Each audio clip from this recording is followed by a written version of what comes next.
When you play in the NBA, you've been hired because you're extremely good at one thing: basketball. It's the one and only thing all NBA players have in common.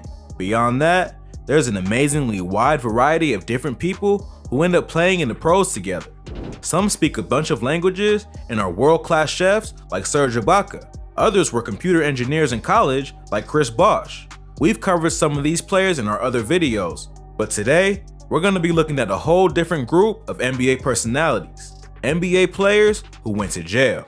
Starting with the #1 draft pick who defied everyone's expectations. I'm talking about Greg Oden. Greg Oden is a name most basketball fans will be familiar with, but realize they haven't thought about for years. That's because after an incredibly promising start in the late 2000s, Oden basically fell off the map. Oden was born in Buffalo, New York, but when Greg was 9, his family relocated to a city in Indiana called Terre Haute.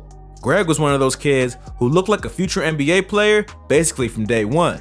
He stood head and shoulders above his classmates and had noticeably more basketball skill than anybody in his entire middle school league. After dominating the court non-stop at Sarah Scott Middle School, the Oden family decided it might be worth it to relocate again, this time in support of furthering Greg's basketball career.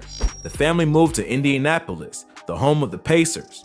Greg spent his teenage years watching Reggie Miller and the Pacers compete every year for a title, repeatedly getting close but never getting there. He also spent his teenage years obliterating every high school basketball team in the region. Greg was the undisputed leader and star player for Lawrence North High School. Eric Montross is another NBA player to have attended the same high school, and so was Mike Conley Jr., who finally made his first All-Star game in 2021. Conley Jr. and Oden were actually teammates, but it was Oden who attracted the most scouting attention by far. Leading the team to 3 consecutive state championships, Oden graduated in 2006 with the reputation as the best high school player in the country. Both he and Conley Jr. decided to attend Ohio State University together. However, this was when injuries first began to plague Oden's career. He had suffered a wrist injury late in his senior year of high school, and before taking the floor at Ohio State, he had to undergo surgery. This led to a somewhat anticlimactic start to Oden's college career, but even sitting on the bench, Ohio State was still ranked as the #1 team in the NCAA that year. Oden finally played for the first time in December of 2006. His impact was instantly felt across the country. Oden was 7 feet tall, unstoppable on offense, and a consistently great defender, rebounder, and passer as well. There really wasn't a major weak spot to his game, aside from him getting in foul trouble fairly often. Steve Kerr described Oden as being a once-in-a-decade player. As a freshman, Oden was named to the AP All-American team. He was one of the first freshmen to receive the honor in college basketball history, but amazingly, another freshman also received the honor that same year along with Oden. Apparently, it was some kid named Kevin Durant. It's pretty hard to imagine how Greg Oden could have been more hyped going into the NBA. He was a done deal for the 2007 NBA draft. Portland had the first pick that year. Crazy enough, Durant was picked second. That's because Greg Oden got to go ahead of him, and at the time, nobody batted an eye. Had the Seattle Supersonics been given the first pick instead, they would have probably made the same decision, and KD and Damian Lillard might have ended up teammates. As you can see, it was no small impact that Greg Oden had on the NBA, at least in the beginning. Calling him the next LeBron wasn't even really that controversial back then. But once Greg Oden's NBA career began, things began to shift dramatically. In September of 2007, just months before the start of the season, Oden suffered a microfracture in his right knee. This caused him to miss his entire rookie season. The following year, Oden made his NBA debut against the defending Western Conference champions, the LA Lakers. Oden played for 13 minutes without scoring before he injured his foot. Oden again had to sit out the beginning of the season, but he recovered more quickly from this injury than the last. Returning in November of 2008, Oden finally started to look like the player everyone expected, putting up numbers similar to his freshman year at Ohio State. But then, somehow, Oden managed to fracture his knee again by running into Corey Maggette during a game against the Warriors. Once again, Oden missed an entire NBA season. Then, after undergoing another surgery on his knee, Oden was forced to miss the next season too. And then, after all that, it turned out that Oden needed yet another surgery. His knees were basically betraying him. He essentially didn't play in the NBA at all until 2012, half a decade after he was drafted. In 2012, rather than give Oden a chance to finally play, the Trailblazers waived him. unwilling to risk any more losses due to his perpetual injuries. This must have been devastating for the #1 draft pick. Oden declared he would spend the 2012-2013 season recovering and training. At first, his hard work appeared to pay off. Oden landed a 1-year deal with the Miami Heat for the 2013-2014 season. Let's not overlook what that means. Oden, the guy who got drafted before Kevin Durant, was now teammates with LeBron James, Dwayne Wade, and Chris Bosh. The Miami Heat were defending back-to-back titles that year, and they made it all the way to the NBA Finals. Even though Oden was highly overshadowed by his Hall of Fame teammates, it looked like he might be on the verge of a championship ring. But the San Antonio Spurs spoiled all that. It's easy to wonder if Oden's career would have taken a different turn if the Heat won their 3rd straight title. When teams win, they usually want to keep things how they are, but when they lose, especially in disappointing fashion, they tend to want to shake things up. That's exactly what happened. LeBron went back to Cleveland, and Greg Oden was not offered a new contract. Oden was still highly motivated, and as a free agent, he spent the rest of the year training as hard as he ever had. There were rumors of multiple workouts with NBA teams, and some speculation about when and where Oden would make a comeback, but sadly, it never materialized. Oden ended up playing a year overseas in the Chinese Basketball Association, and that's pretty much the last time anyone has ever heard from him. Greg Oden's basketball story is tragic enough on its own. What makes the story truly awful is that Oden also wound up in jail as his professional career was spiraling down the drain.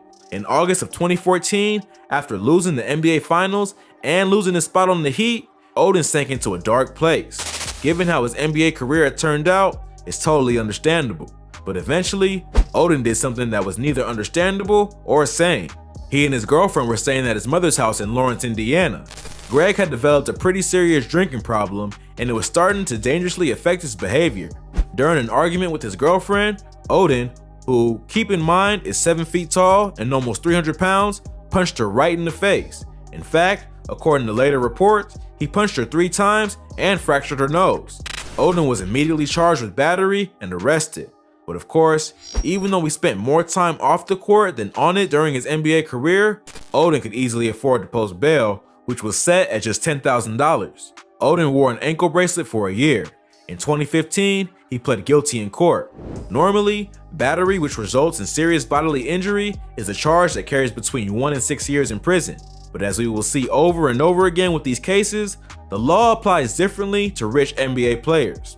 In the end, Greg Oden didn't even have to go behind bars. He had to pay a fine, the sum of which was not made public, and he was placed on probation with mandatory counseling. Oden has since gotten sober and landed a job on the Ohio State coaching staff. He's also gotten married and had a child with another woman named Sabrina Williams, who must be completely out of her mind. Matt Barnes. Matt Barnes is definitely less of an asshole than Greg Oden, and he's much less of a failure too. Unlike Oden, Barnes actually managed to win an NBA championship. He also sustained a fairly long NBA career during which he actually played most of the time. But Barnes has also had a pretty shocking run-in with the law that landed him in jail. No one was hurt during the events that transpired, but Barnes did do something pretty insane and super illegal. But we'll get to that in a second. Barnes is from a very different background than Greg Oden. While Oden grew up in Indiana, Barnes was born in the heart of California near Silicon Valley. He attended Del Campo High School in a town called Fair Oaks, and like most future NBA players, he was the team's star player. Amazingly, Barnes also played on the football team, but it was basketball where Barnes truly shined. He is by far the greatest Fair Oaks Cougar ever, and was absolutely showered with awards and accolades. Barnes earned a scholarship to play at UCLA, where he continued to excel and played for 4 years. In 2002, Barnes was selected with the 46th pick in the NBA draft. He was selected by the Memphis Grizzlies, but they instantly traded him to the Cavaliers. The Cavaliers put Barnes on their D-League team. It wasn't until 2004 that Barnes was able to resign with an NBA team, and as luck would have it, it was one of his hometown teams growing up, the Sacramento Kings. Barnes would also later sign with another of his hometown teams, the Golden State Warriors. It was there that Barnes finally won his first and only NBA title in 2017. Barnes ended his career that same year. It seemed to most like a triumphant and happy ending, but they were forgetting a huge wrinkle that came right in the middle of his career. In 2012, Barnes was playing for a brief period with the Los Angeles Lakers. One evening, he was pulled over by an LAPD officer. The reason for being pulled over was supposedly a traffic warrant. Whatever the reason, Barnes was extremely unhappy to have been pulled over. The officer reportedly tried to explain to Barnes that he was driving on a suspended license and that he was going to be fined $26,000. Barnes was thrilled at the news. So thrilled, in fact, that he decided he'd like to increase the fine by nearly double on the spot. Barnes started verbally harassing the officer. He described how much he enjoyed sleeping with the officer's wife, how much she complained about the officer's poor performance in bed, and how disagreeable Barnes found the officer's very existence to be. Most importantly, Barnes made a verbal threat against the officer. This granted Barnes an express ticket straight into the slammer. For insults and threats alone, Barnes had to post a $51,000 bail, more than 5 times what Greg Oden paid for literally breaking a woman's nose. But as it turns out, Barnes had done some of that too. A few years earlier, he had been arrested for hitting his fiancée, a woman named Gloria Govan. In fact, this incident was what produced the traffic warrant. Barnes had conveniently forgotten to appear in court to face his battery charges. It's amazing how little of an impact this all had on Barnes' career. Like Oden, he ended up only spending mere hours behind bars. Most people don't even remember this today, but it could be easily argued that maybe we should. Metta Sandiford-Artest. While the debate about who the greatest basketball player is will rage on and on for decades to come, there's no need to debate about the craziest basketball player ever.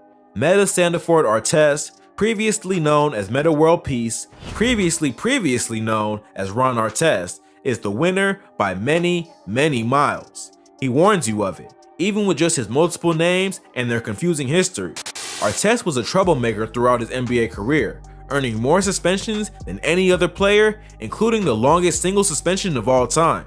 He's also one of only a few players to ever face criminal charges for his behavior on the court, or more accurately, in the stands. Artest has also visited the Slammer for domestic violence and for the cruel and unusual crime of starving his dog. While it wasn't something he went to jail for, Artest also went on Jimmy Kimmel in his underwear in pursuit of unknown goals. Artest was required to start taking medication by the Indiana Pacers, but this project was a failure. Artest found that he preferred flushing the pills down the toilet instead of swallowing them. Artest has been an advocate for mental health issues and animal abuse, 2 things which I suppose he is technically an expert in. Artest has beaten women, beaten fans, abused animals, changed his name to a meaningless string of words twice, and gone on a live talk show with his pants off. If that isn't the resume of a dangerously unstable dude, I have no idea what is. But astonishingly, even with such an extreme case, the law still granted special treatment to this famous NBA star. After his domestic violence arrest, ESPN reported that he could face up to 4 years in prison. Artest was only sentenced to 20 days, and he only spent 10 days behind bars. Artest was allowed to continue playing in the NBA shortly after his release. He has since retired, gotten married, and had several children. Hopefully, he doesn't have a dog. If you like this video, be sure to check out our other videos like NBA Ugliest Shooting Forms, the hottest girlfriends of NBA players, and the best NBA fights and ejections of all time. Also, don't forget to like, subscribe, and click the notification bell so you don't miss any great content like this. Catch you in the next video.